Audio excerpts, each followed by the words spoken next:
వెంకటస్వామి గారితో ఒకసారి మాట్లాడు. వెంకటస్వామి గారు, ఇప్పుడు మీరు సిగ్నల్స్ ప్రాబ్లం వచ్చినట్టుంది. ఏంటి ఇప్పుడు ఈ కన్ఫ్యూజన్ ఎట్లా ఉంది? ఇప్పుడు కౌలు రైతులు మీరు ఎట్లా గుర్తిస్తారు?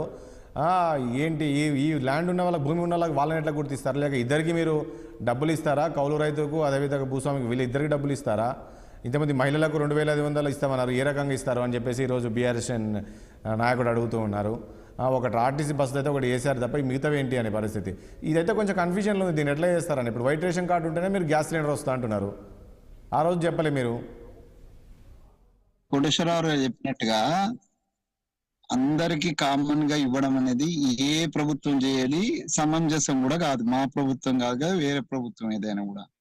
బేసికల్ గా నేను డ్యూరింగ్ మేనిఫెస్టో కమిటీలో నేను ఉన్నా కాబట్టి మేము డిస్కస్ చేసినప్పుడు చాలా స్పష్టంగా జనరల్ గా ఇట్లాంటి సంక్షేమం అనేటువంటిది బీపీఎల్ ఫ్యామిలీస్, అంటే ఇది పావర్టీ లైన్ కింద ఉన్న ఫ్యామిలీస్ అనేదే లక్ష్యం. గవర్నమెంట్ ఎంప్లాయీ ఉన్నారు, సార్ చెప్పినారు ఇందాక, గవర్నమెంట్ ఎంప్లాయీ యొక్క మిస్సెస్ కు మేము 2,500 ఇస్తే అది అర్థం ఉంటుందా?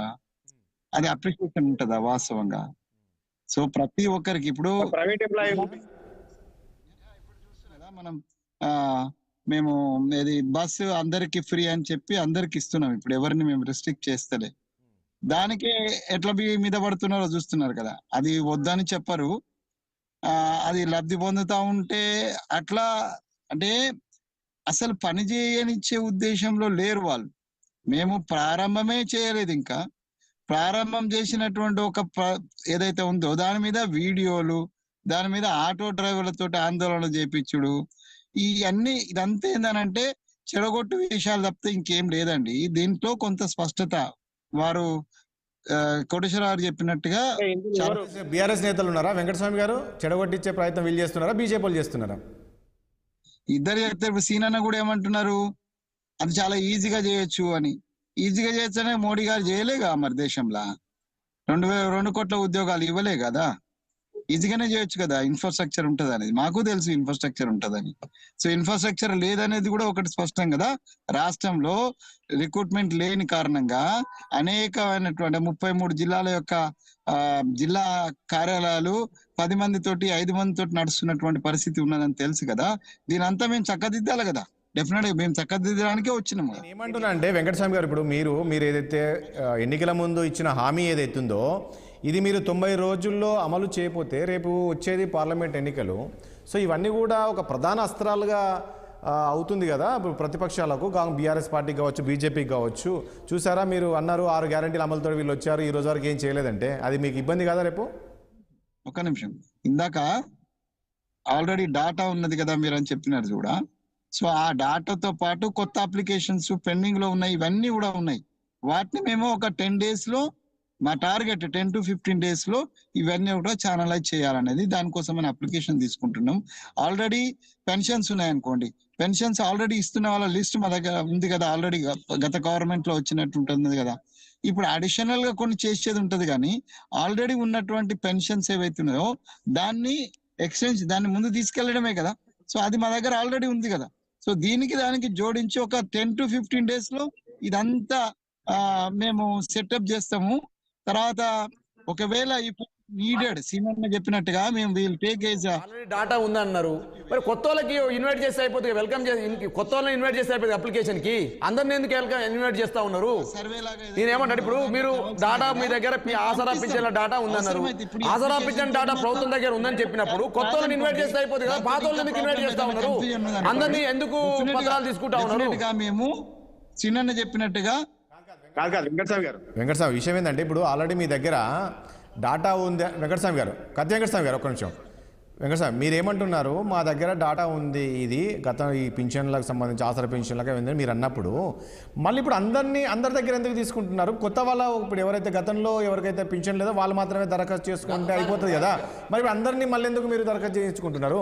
స్పష్టత రావాలండి. అందరి దగ్గర ఎందుకు తీసుకుంటున్నామంటే, ఇప్పుడు ఒక్కరికి, ఇప్పుడు నేనున్నానండి, నేను గవర్నమెంట్ ఎంప్లాయీని. సో నేను గవర్నమెంట్ ఎంప్లాయీగా ఉండగా కూడా నాకు సపోజ్ నేను ఇప్పుడు రిటైర్ అయినా అండి, నేను సర్వీస్లో నేను పెన్షన్ తీసుకుంటా. రకరకాల ఉంటాయి. 2 పెన్షన్ తీసుకోవడానికి లేదు.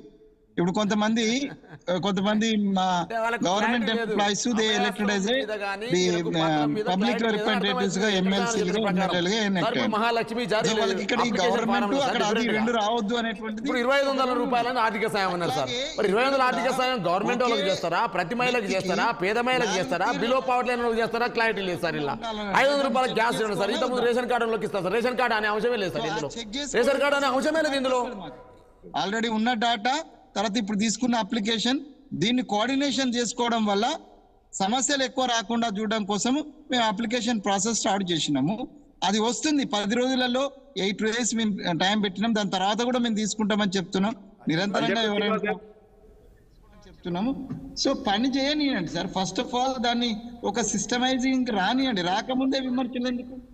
అదే నేను ఏమంటున్నా, మీరు సిస్టమైజ్ కరెక్టే ఉంది, బాగుంది. దీన్ని ఒక క్లారిటీగా చెప్పి ఉంటే బాగుంటుందేమో ప్రజలకు, కానీ కాస్త కన్ఫ్యూజన్లో ఉన్నారు ఎట్లా అనేది. అంటే క్లారిటీగా చెప్పడం అని అంటే వీళ్ళకి ఇవ్వము వీళ్ళకి ఇస్తాము అనేటువంటి మాట చెప్పించాలని ప్రభుత్వపక్షాల యొక్క ప్రయత్నము. కానీ మేము అంత తెలియదక్క కూడా ఏం లేము. ఎవరికి ఇవ్వాలనో వాళ్ళకు తప్పనిసరిగా ఇస్తాం. ఎవరికి ఇవ్వకూడదో దాని గురించి చెప్పాలనేటువంటి ఏదైనా ఇన్సిస్ట్మెంట్. ప్రజలు ఏమనుకుంటారంటే, సరే ఈరోజు కాంగ్రెస్ గవర్నమెంట్ వస్తే మనకు 500కే సిలిండర్ వస్తుంది, అలా ఇప్పుడు ఏంది 1000 రూపాయలు పెట్టి సిలిండర్ తీసుకుంటుంది కాంగ్రెస్ గవర్నమెంట్, మనకు 500కి వస్తుందని చెప్పేసి అందరూ అనుకుంటారు. కానీ ఈరోజు మీరు పెట్టింది ఏదైతుందో అందులో కేవలం వైట్ రేషన్ కార్డు ఉండే వాళ్ళకే అంటున్నారు. మిగతా వాళ్ళ పరిస్థితి ఏంటి? వాళ్ళైతే ఇదంటే మీరైతే ఆ రోజు చెప్పలే కదా వీళ్ళకే ఇస్తాం వాళ్ళకే ఇస్తామని. రైట్, అల్జపూర్ శ్రీనివాస్ గారు. ఎవరి చుట్టూ తిరగాల్సిన అక్కర్లేదు. మీరు కిసాన్ సమ్మాన్ పెట్టినారు, ఏం అప్లికేషన్ తీసుకోకుండానే కిసాన్ సమ్మాన్ పెట్టినారా? అవును, డైరెక్ట్ టిఆర్ఎస్ ఇచ్చినటువంటి టిఆర్ఎస్ ఒక పక్కన టిఆర్ఎస్ ఒక పక్కన నాకు తెలిసి డాటా రైతుల డాటా ప్రకారం, తెలంగాణలో ఉన్న రైతు డాటా ప్రకారం ఇచ్చారు వాళ్ళు. డాటా ప్రకారం 6 ఎకరాల లోపు 5 ఎకరాల లోపు ఉన్న వాళ్ళకి. అన్న మీకు క్రైటీరియర్ ఏంది? కిసాన్ సమ్మాన్ కు మీ క్రైటీరియర్ ఏంటంటే బీఆర్ఎస్ ఇచ్చినటువంటి లిస్ట్ తీసుకొని మేము ఇస్తున్నాం అన్నారు. మరి మీకు వాళ్ళకి తేడా ఏంటి? సో కాబట్టి మేమంతా గుడ్డిగా చేయదలుచుకోలేదు. డేటా ఉన్నది, ప్రాబ్లం లేదు అది. కానీ ఇక్కడ నేనేమంటున్నా, మేము గుడ్డిగా ఇవ్వదలుచుకోలేదు, మేము క్రాస్ చెక్ చేయదలుచుకున్నాము. వెంకటస్వామి గారు ఒక నిమిషం, అల్జపూర్ శ్రీనివాస్ గారు ఏదో మాట్లాడుతున్నారు, ఒక నిమిషం. క్రాస్ చెక్ దాంట్లో దొంగతనం ఏమున్నదిగా? అదే అందుకే కదా అప్లికేషన్ తీసుకుంటే నాకు తెలుస్తుంది కదా కారు ఎవరికి ఉన్నది, బండి ఎవరికి ఉన్నది, ఉద్యోగం ఎవరికి ఉన్నది, ఉపాధి ఎవరికి ఉన్నది, ఉద్యోగం ఉపాధి ఎవరికి ఎక్కువ 2 ఉన్నాయి, పెన్షన్ ఎవరికి ఉన్నది, ఇదంతా తెలియాలి కదా. వెంకటస్వామి గారు ఒక క్లారిటీ ఇవ్వండి. ఇప్పుడు ఒక నిమిషం అండి, ఈ రైతు బంధుకు సంబంధించి కూడా ఒక అపోహ ఉంది జనాల్లో కూడా, ఒక ఆలోచిస్తున్నారు ఇది కేవలం 5 ఎకరాలు ఉన్న వాళ్ళకి, ఇంకా నెక్స్ట్ 5 ఎకరాలు ఉండే వాళ్ళకే రైతు బంధు పడుతుందని చెప్పేసి కొందరు అంటున్నారు. లేదు